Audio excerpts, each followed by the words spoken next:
आप सबको नमस्कार। सर्वप्रथम इस धरा को नमन करती हूँ आम्बेडकर जी और यहाँ उपस्थित तमाम लोगों ने मेरा नाम चुना। मैं ये सोच कर अभिभूत हूँ।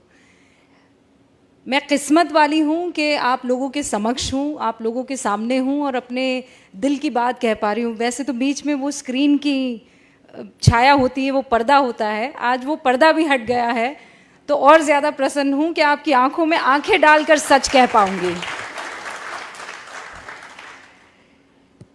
मैंने पूछा मुझे क्या कहना है, तो मुझे कहा गया बस कह दो। तो मैंने कहा कोई विषय है, तो कि जो आप चुन लो वो विषय है। तो मैंने चुन लिया वसुधा का कल्याण। मैंने चुन लिया कि इस धरा का कल्याण विषय अगर ये है तो कोई विचारधारा ले आए, चांद ले आए, सूरज ले आए, अगर देश प्रेम सर्वोपरि है तो फिर सब कबूल है, सब चल जाएगा। कोई विषय चल जाएगा, कोई समाज चल जाएगा, कोई धर्म चल जाएगा, कोई पंथ चल जाएगा, कोई लिंग चल जाएगा। अगर देश प्रेम है तो सब चल जाएगा। और ये मैंने कहीं और नहीं, इसी ज़मीन पर, हिंदुस्तान में, भारत में हर आँखों में देखा है, उसे महसूस किया है, और वही काम मैं स्क्रीन पर भी करने की कोशिश करती हूँ। लोग कहते हैं आप कहते वक्त सोचती नहीं हैं, तो मैं कहती हूँ सोचती हूँ, इसीलिए कह पाती हूँ। और सोचती ये हूँ कि अगर आज मैं रुक गई तो फिर मेरे बच्चे रुक जाएंगे, मेरे बच्चों के बच्चे रुक जाएंगे। तो जो गलत है कह दो, और जो सच है फख्र से कह दो कि ये सच है। और यही मेरी कोशिश भी रहती है। और इतना प्यार, इतना प्रेम मुझे मिलता है कि फिर मुझे पलट कर देखने की ज़रूरत नहीं पड़ती है। और ये आप लोगों का सम्मान है। आज जिस कार्यक्रम में मैं उपस्थित हूँ, मुझे याद है स्कूल में जब छोटी थी, 5वीं कक्षा में रही होंगी, तो हिंदी की मेरी बड़ी स्ट्रिक्ट सी टीचर थी। तो उन्होंने देवऋषि नारद जी के बारे में एक कहानी मुझे सुनाई, बच्चों को सुनाई, और वो कहानी मैं चाहती हूँ कि आपके समक्ष भी रखूँ। तो नारद जी तो आज तो क्या वाईफाई है, क्या 5G है, क्या 4G है, नारद जी ने तो उसका इस्तेमाल बहुत पहले ही कर लिया था। प्लेन व्लेन की ज़रूरत नहीं थी, वो टेलीपोर्ट करते थे, तीनों लोकों में जाकर अपनी बात कहते थे। तो कहानी ये शुरू होती है कि नारद मुनि अपने अंदाज में स्वर्ग लोक में घूम रहे थे, नारायण नारायण कहते हुए। तो अचानक उनको कुछ सूझी, तो उन्होंने भगवान का रुख किया और भगवान से कहा, आपसे एक प्रश्न पूछूं? तो भगवान ने कहा, पूछो।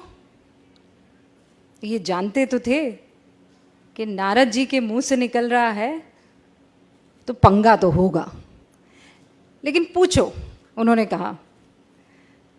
तो उन्होंने कहा, भगवान ये बताइए कि आपका सबसे प्रिय कौन है, आपके हृदय में कौन वास करता है, कौन है जो जिससे आप बेइंतहा प्रेम करते हैं, स्नेह करते हैं।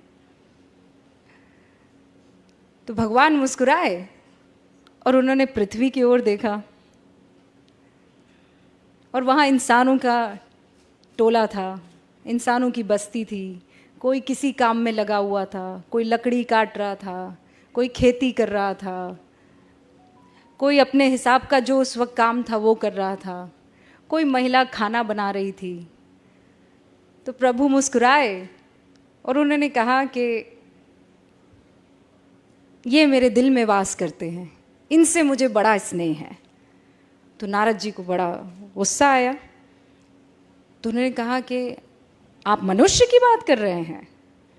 तो प्रभु मुस्कुराए और प्रभु ने कहा, मनुष्य की बात कर रहा हूँ। तो उन्होंने कहा, अरे नारायण नारायण मैं करता फिरता हूँ, ऐसा कोई पल, ऐसा कोई वक्त नहीं गुजरता कि मेरे मुख से नारायण नारायण ना निकले। और आपको प्रसन्न करता है मनुष्य, आपको पसंद आता है मनुष्य, आपका स्नेह मनुष्य से। तो प्रभु फिर मुस्कुराए, उनकी अपनी लीला। उन्होंने कहा कि इस मनुष्य को मैं छोड़ दूंगा, तुम बस ये मेरा जो इम्तिहान है उसे पास कर लो। तो नारद जी ने बोला, ऐसा कौन सा इम्तिहान है कि मैं पास ना कर पाऊं? प्रभु आप कहिए, करना क्या है? तो प्रभु ने देव ऋषि को कटोरा दिया बड़ा सा, और उसे एकदम एज तक दूध में भर दिया।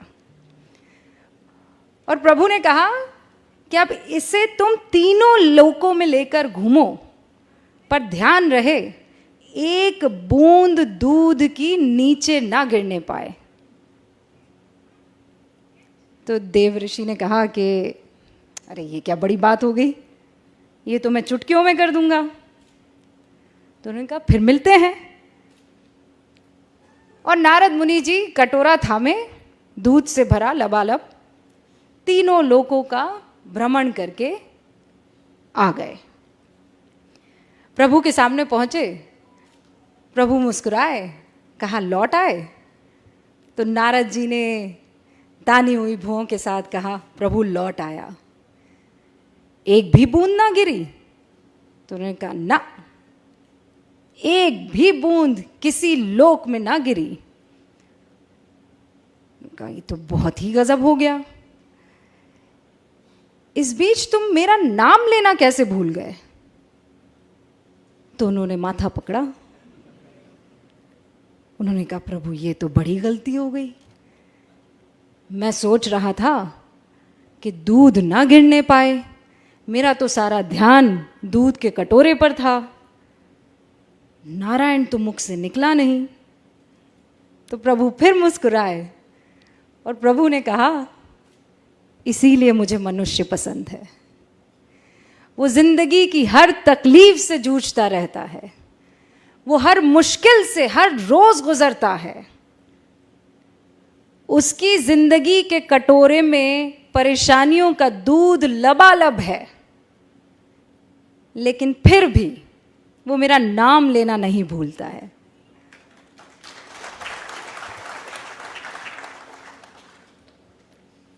तो देव ऋषि भी मुस्कुराए, हाथ जोड़े और कहा प्रभु की लीला अपरंपार है, नारायण नारायण, और मनुष्य भी कमाल है। तो आज जब मैं दिल्ली से यहाँ का सफ़र कर रही थी, तो एक बार फिर से देव ऋषि नारद मुनि मेरी आंखों के सामने थे, मेरा बचपन मेरे सामने था, और वो बुज़ुर्ग हिंदी की टीचर जो इसी अंदाज में कहानी कह रही थी, और मुझे लगता है इससे बेहतर कह रही थी वो, और मैं टकटकी लगाए उन्हें सुन रही थी और ये जानने की कोशिश कर रही थी कि कौन बेहतर होगा, मनुष्य के देव ऋषि नारद मुनि। लेकिन प्रभु की लीला